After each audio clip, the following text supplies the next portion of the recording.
L'info ne s'arrête pas sur RTI 1. Bonsoir à tous. Dans les titres de ce 23h.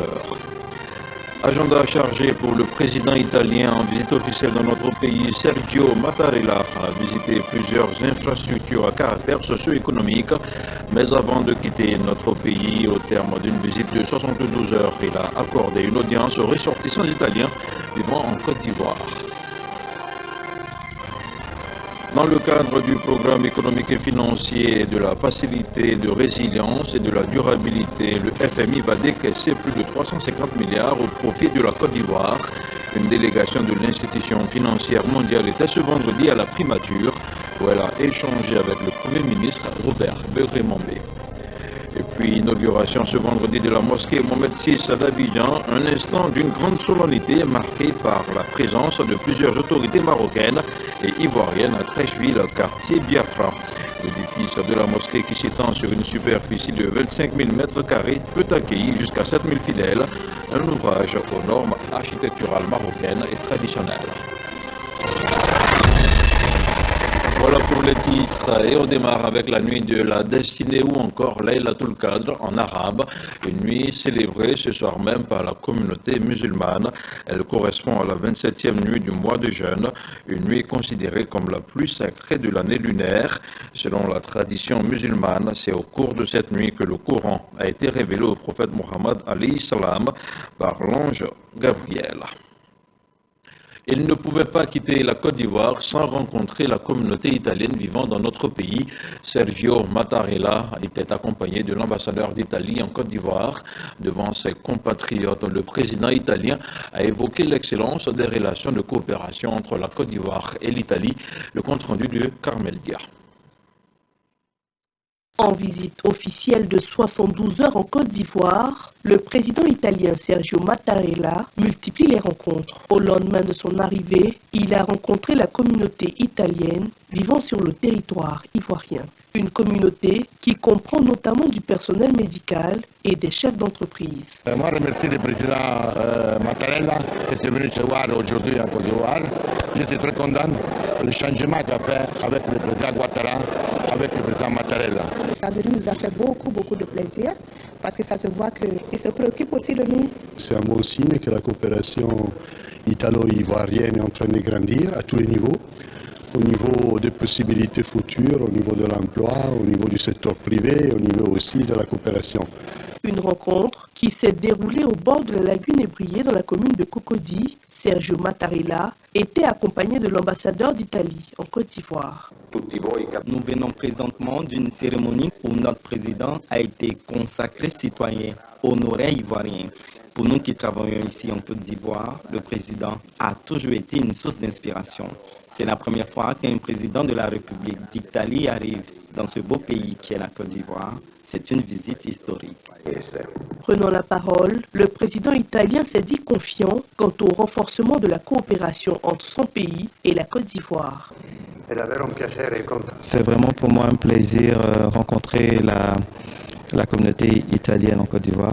L'ambassadeur a rappelé comment est-ce que j'ai été accueilli de manière chaleureuse par son Excellence, Monsieur le Président de la République. Nous avons un rapport avec la Côte d'Ivoire qui croît et que nous comptons développer à tous les niveaux. Selon l'ambassade d'Italie à Abidjan, ce sont plus de 1300 ressortissants italiens qui vivent sur le territoire ivoirien.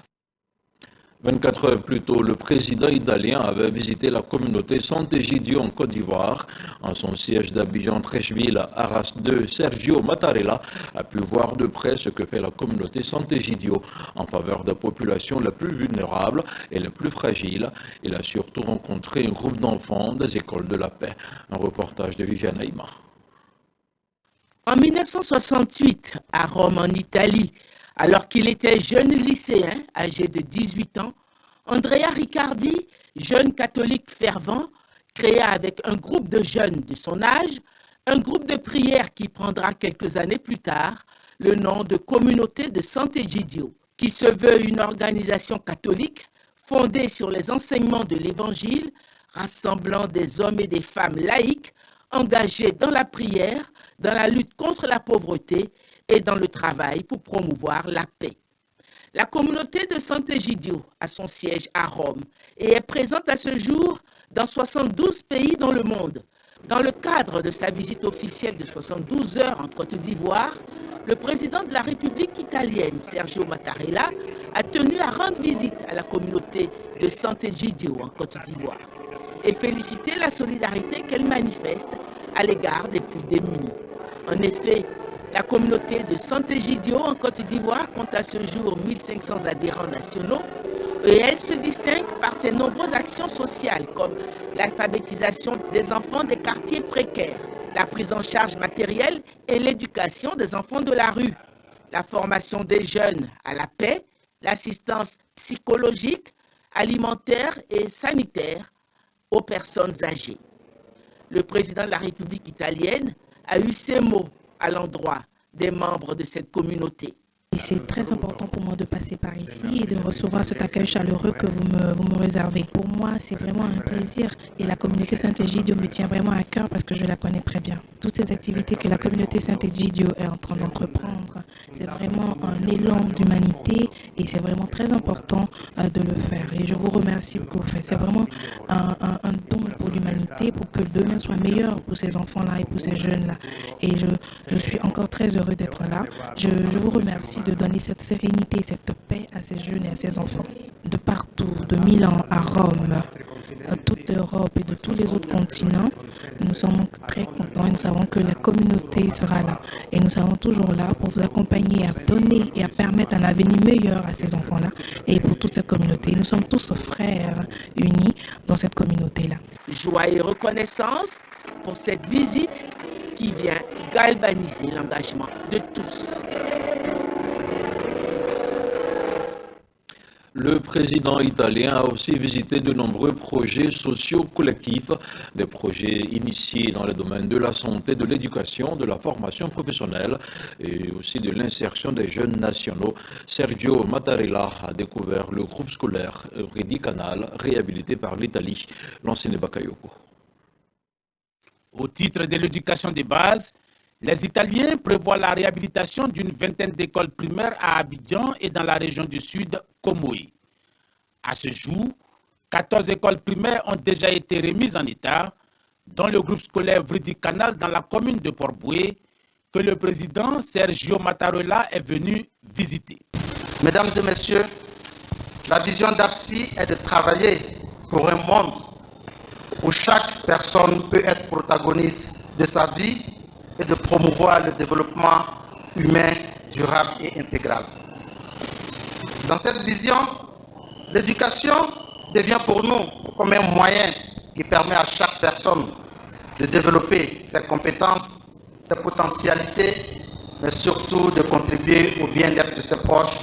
Pour cette école, l'effectif tourne autour de 500 élèves, mais sur l'ensemble du territoire, ce sont environ 8500 écoliers et le personnel pédagogique qui bénéficieront d'un cadre adéquat d'études et d'épanouissement scolaire. Je voudrais saisir l'opportunité de cette cérémonie pour vous exprimer toute la reconnaissance de la Côte d'Ivoire pour les initiatives des organisations italiennes qui se sont impliquées activement aux côtés de l'État ivoirien pour la transformation de son système éducatif à travers l'amélioration de l'accès des enfants à une éducation de qualité. J'appelle de tous mes vœux une amélioration continue de notre coopération pour relever les nombreux défis auxquels fait face l'école ivoirienne. Concernant l'entrepreneuriat et la promotion de l'emploi des jeunes, des formations qualifiantes au niveau de plusieurs établissements de formation professionnelle, notamment le lycée professionnel des métiers du bâtiment de Koumassi, le centre Zagal à Yopougon, le lycée professionnel de Ferkessédougou sont programmés. Et je prolonge mes remerciements bien sûr au gouvernement ivoirien, au ministère de l'Éducation nationale et bien sûr je voudrais encore encourager ces entreprises-là à investir et à partager cet engouement-là et ces efforts de faire pousser, de continuer à faire évoluer ce pays. Nous espérons que toutes les autres entreprises en Côte d'Ivoire italiennes présentes en Côte d'Ivoire puissent continuer sur cette voie-là et de pouvoir aider à booster l'économie de ce pays. Nous avons aussi un projet de faire augmenter et amplier bien sûr les actions sociales dans ce pays et pouvoir aider comme ça à booster donc l'économie de ce pays. Il y a également le programme de renforcement des capacités de 138 enseignants et 38 conseillers pédagogiques. Au titre de la santé, un projet de réhabilitation de 20 centres de santé est sur la table. 5 établissements sanitaires ont déjà bénéficié de travaux de rénovation à Grand-Bassam, Mondoukou, Bondoukou, Assouendé et Port-Bouy. Je vous le disais également en ouverture d'édition, une mission du Fonds monétaire international est à Abidjan. Elle a été reçue ce vendredi par le chef du gouvernement. La visite s'inscrit dans le cadre du programme économique et financier du FMI en Côte d'Ivoire. Les précisions de Franck Quadio. Le Fonds monétaire international est en Côte d'Ivoire depuis une quinzaine de jours. Dans le cadre de la fin de sa mission, la délégation rencontre les plus hautes autorités ivoiriennes. Les échanges avec le Premier ministre Robert Begré-Mambé ont pour objet exposé sur le contenu de cette mission. La mission avait pour objectif de revoir la performance du programme économique et changement climatique du gouvernement. Ces programmes sont soutenus par des arrangements financiers du Fonds monétaire qui totalent à peu près 4,8 milliards de dollars EU.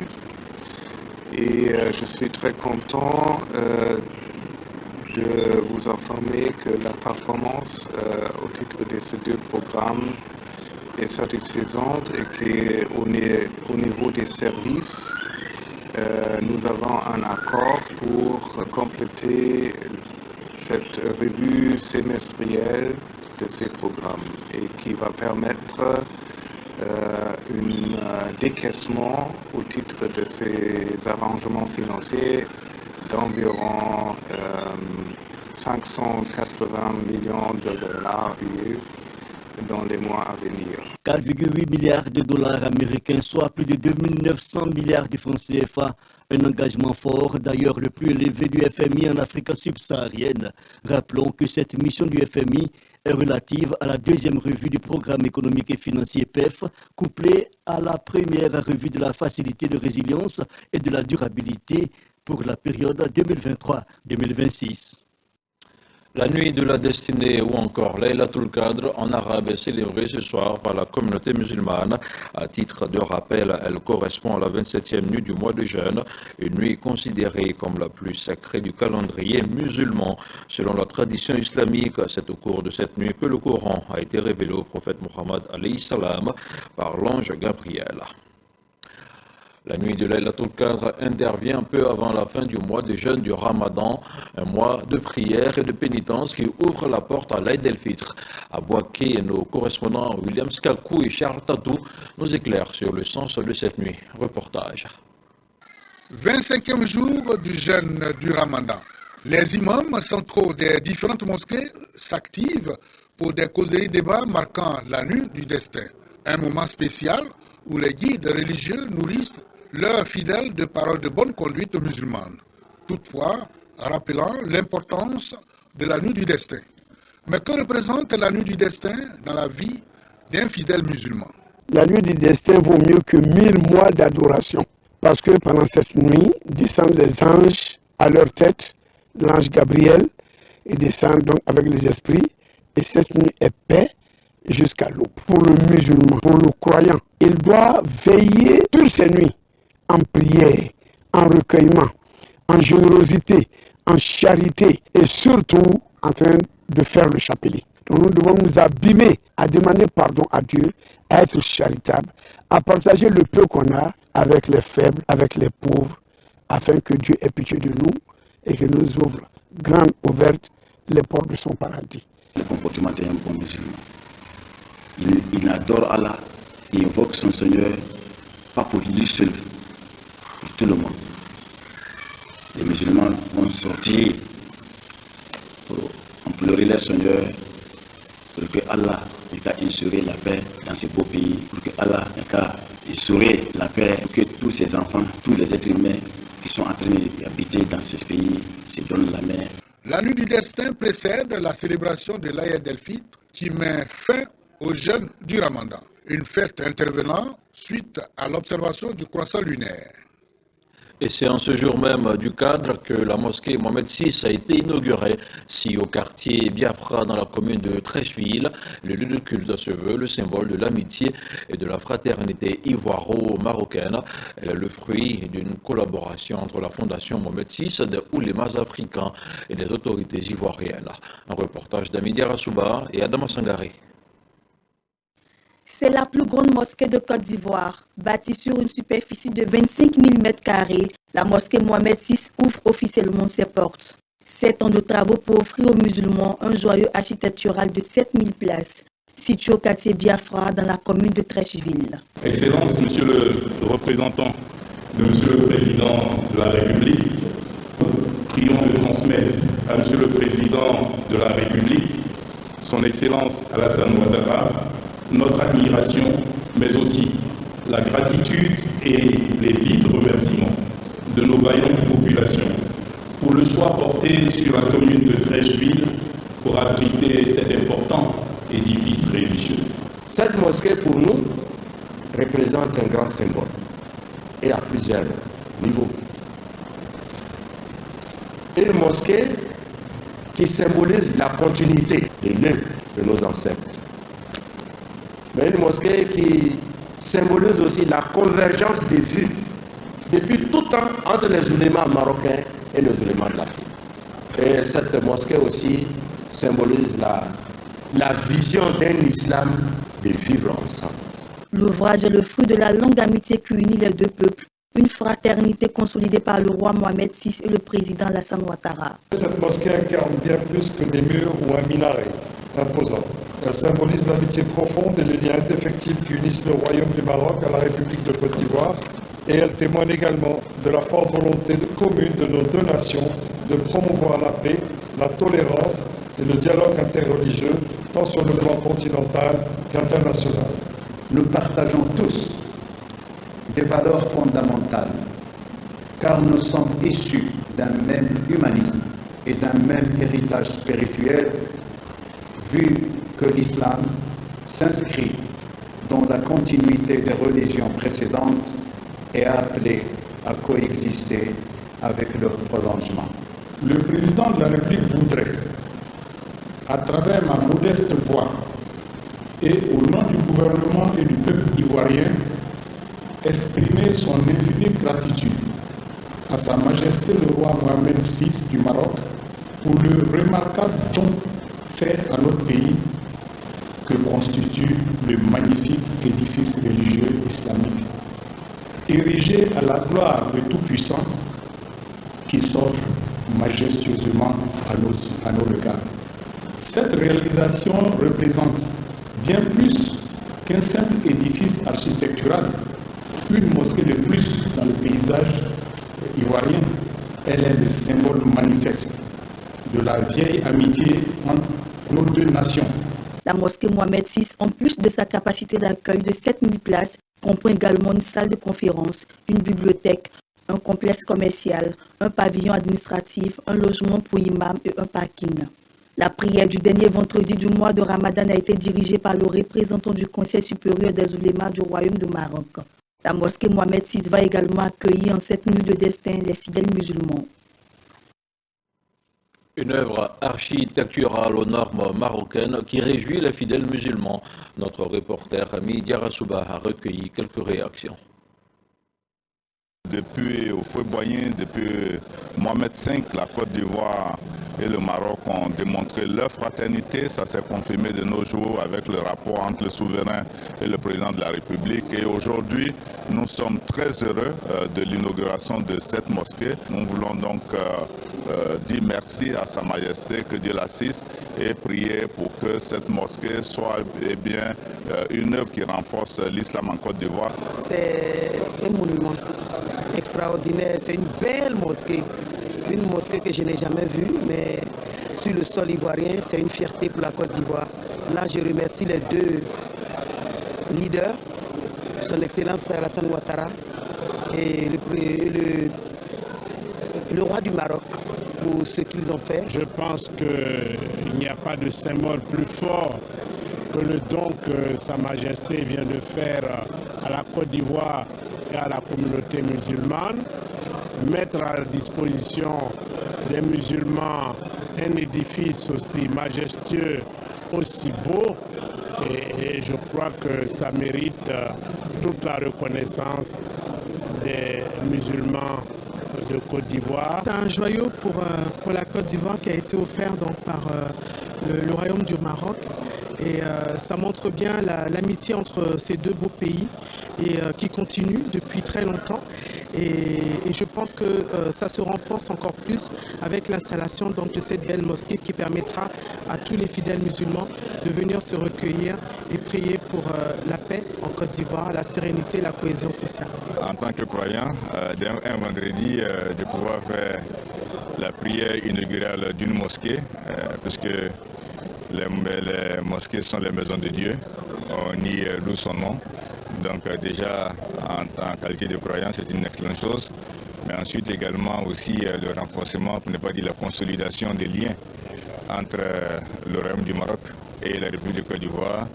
Et cette œuvre qui est monumentale, qui est très belle, ce don donc du roi du Maroc à la communauté musulmane de la Côte d'Ivoire, mais au-delà de la Côte d'Ivoire elle-même, est une excellente chose.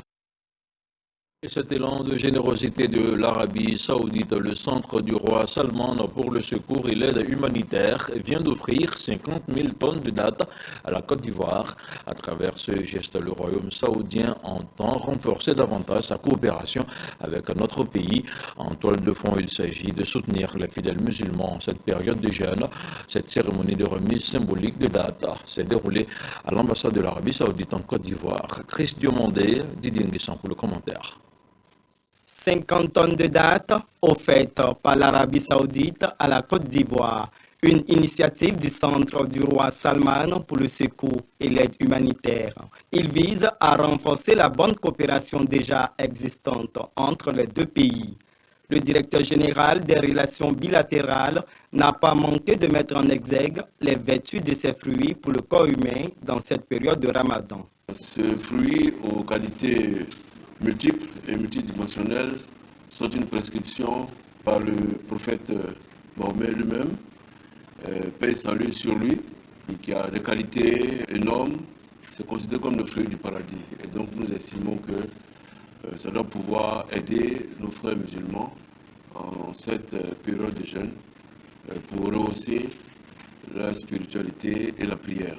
Pour l'ambassadeur de l'Arabie saoudite en Côte d'Ivoire, ces différents dons s'inscrivent dans le cadre des contributions du royaume aux efforts d'aide humanitaire en faveur de nombreux pays dans le monde. Ce jour, nous sommes là pour la remise des dons du royaume d'Arabie saoudite à travers le centre roi Salman, le secours et les œuvres humanitaires. Et ce cadeau est composé de dates dans ce mois béni du Ramadan. Et je vous félicite à l'occasion de l'approche de la fête du Ramadan. Le Royaume d'Arabie saoudite et la République de Côte d'Ivoire entendent consolider davantage leurs relations pour le bonheur des peuples saoudiens et ivoiriens. La localité de Tienemboué, dans le département de Mankono, a abrité la 6e édition du méga cadre du Woroba. Les élus, les cadres et les populations des régions du Béré, du Bafing et du Worodougou se sont mobilisés pour ce rendez-vous hautement spirituel. Des prières et des bénédictions ont été formulées pour la paix et la stabilité en Côte d'Ivoire. C'était le 30 mars dernier à la grande mosquée de Tienemboué. Le compte-rendu de Moussa Konaté. 6e édition du méga cadre du Woroba à Tienemboué dans le département de Mankono. Les élus, cadres et populations des régions du Béri, du Bafing et du Worodougou ont effectué massivement le déplacement pour la célébration de Laylatul Qadr ou la nuit du destin. C'est la nuit qui peut changer la destinée des hommes. Donc nous venons là, aux côtés des imams, pour prier. Prier pour nous-mêmes, prier pour nos familles respectives, mais surtout prier pour la paix en Côte d'Ivoire. La nuit du cadre se situe dans les 10 derniers jours du mois de Ramadan dont les mérites sont immensement reconnus. Un moment de ferveur spirituelle donc mis à profit par les fils et filles du district du Woroba pour prôner la cohésion et l'entente. Toutes les contributions qui sont faites, c'est autour de la cohésion, de l'union et bien sûr Dieu au cœur de tout ça, mais c'est surtout le besoin de se retrouver et d'aborder des questions qui touchent le district, qui touchent le bien-être des populations. C'est un grand facteur de cohésion, de renforcement des liens, de sentir qu'on appartient au même district, que nous devons regarder dans la même direction, mais également aussi derrière le thème de la religion, de faire en sorte donc que certaines valeurs puissent s'enraciner au sein de notre population. Le but n'est autre que de mettre autour d'une même opération de concertation des cadres, ensemble avec les parents et sur le terrain. Des prières et bénédictions ont été formulées pour le repos de l'âme de feu le Premier ministre Ahmed Bakayoko. Il est l'initiateur de ce rendez-vous religieux, le méga cadre du Woroba. Je vous invite maintenant à suivre une série de ruptures de jeunes collectifs initiées par le ministère des Eaux et Forêts. Cérémonie similaire également au niveau du ministère des Affaires étrangères et à la préfecture de Diokwe. Les commentaires sont signés Abou Sanogo, Michel Digré et Léon Brou. L'ambiance était bon enfant aux eaux nationales d'Abidjan et pour cause, les personnels du ministère des Eaux et Forêts s'y retrouvaient pour la rupture collective des jeunes. C'est dans un souci de fraternité et de solidarité. Véritable moment de partage et de communion entre le ministre des Eaux et Forêts, Laurent Tchagba, et ses collaborateurs. En cette période hautement spirituelle, Laurent Tchagba les a invités à demeurer dans la prière afin que leur département puisse atteindre les objectifs à eux confiés par le président de la République Alassane Ouattara, à savoir la sauvegarde des ressources naturelles. Cela passe par la lutte contre le sillage illégal, le braconnage, le feu de brousse, l'orpaillage clandestin et la mauvaise exploitation des ressources en eau. Et d'ajouter que ce mois de jeûne est une opportunité pour faire des prières pour le pays. Aujourd'hui, nous bénéficions d'une situation particulière où les jeunes musulmans et les jeunes chrétiens se font de manière concomitante. Et c'est quelque chose c'est un signe, c'est un signal. Et moi, je voulais en profiter pour faire en sorte que le chrétien tende la main aux musulmans, que le musulman tende la main aux chrétiens et qu'ensemble, les mains tendues et les mains croisées, nous puissions aller de l'avant dans la mission que le président nous a confiée. Au terme de cette rencontre, la communauté musulmane a exprimé sa gratitude au ministre Laurent Tchagba pour ses actions à son endroit, notamment la réhabilitation des mosquées et d'autres actes en faveur du rayonnement de l'islam. À son tour, le ministre Laurent Tchagba a offert des tonnes de riz, de sucre et des packs de lait à la communauté musulmane, plus une somme symbolique aux musulmans ainsi que les représentants d'autres communautés. Notons que ces moments de partage, de bénédiction et de communion ont rassemblé, outre les musulmans, plusieurs autres communautés, dont les chrétiens. Des prières pour la cohésion sociale en Côte d'Ivoire et la solidarité au sein de la grande famille de la diplomatie avec à sa tête le ministre Léon Kakouadom. La rupture collective du jeune au ministère des Affaires étrangères aura également permis d'insister sur la nécessité de consolider les acquis du vivre ensemble. Excellence, Monsieur le ministre, l'amicale des musulmans du ministère Badignan voudrait également vous exprimer son infinie reconnaissance pour la grande bienveillance et l'attention particulière que vous portez à toutes les communautés religieuses au sein du ministère et à tous les agents du ministère. En effet, vos dons à l'occasion du carême chrétien et du jeûne du mois de béni de Ramadan ont été bien reçus, et plus encore perçus comme la manifestation de votre volonté à entretenir la solidarité au sein de la grande famille de la diplomatie ivoirienne. Nous nous retrouvons ici ce soir comme par un geste de fraternité. Comprenez ce que je veux dire, vivre ensemble. Ce n'est pas un vain slogan en Côte d'Ivoire, c'est une réalité vérifiable tous les jours. Celui qui nous en montre le chemin, vous le connaissez, le président de la République, son Excellence Alassane Ouattara. Guide religieux à la tête de fidèles musulmans et chrétiens de Diokwe à la résidence du préfet du département, préfet de la région du Guémon, El Hadja Ibrahima Sissé les reçoit pour la rupture du jeûne de Ramadan et de Carême, moment saisi par l'administrateur pour exhorter ses administrés à davantage de prières. Objectif, renforcement du vivre ensemble et de la paix. Essayons de nous dépasser par les bonnes pratiques. Je souhaite qu'il y ait davantage d'entente entre les différentes communautés. Parce que chez Dieu, on est pareil. Sur la paix, le préfet met les guides religieux en mission d'enseignement des exigences et acquis du Ramadan et du Carême dans le Guémon. On change de sujet et nous prenons la direction de l'Ayebi Tiassa qui se prépare à rendre hommage au président de la République, Alassane Ouattara. Le président du conseil régional a convoqué une importante réunion lundi dernier à la préfecture d'Abbeville. La rencontre a réuni tous les cadres, les élus et les chefs traditionnels de la région. Une célébration qui aura lieu le 4 mai prochain. On en sait plus avec Michel Dicré. 40 000 personnes issues des 4 départements de la région de l'Agnébitiassa sont attendues le 4 mai prochain à Agboville. Une journée d'hommage au chef de l'État Alassane Ouattara qui aura lieu dans un mois, mais sa préparation doit être entamée maintenant. C'est la conviction du président du conseil régional de l'Agnébitiassa, Pierre Ngoudemba, qui donne les enjeux de cette célébration. Comme vous le savez, depuis la session à la magistrature suprême de son Excellence Alassane Ouattara, président de la République du Côte d'Ivoire, notre pays se développe grâce à sa politique inclusive et participative qui a transformé littéralement notre pays. La région de l'Agnébitiassa, jadis en retard, n'est pas en reste. Nous enregistrons de nombreuses réalisations sous sa gouvernance.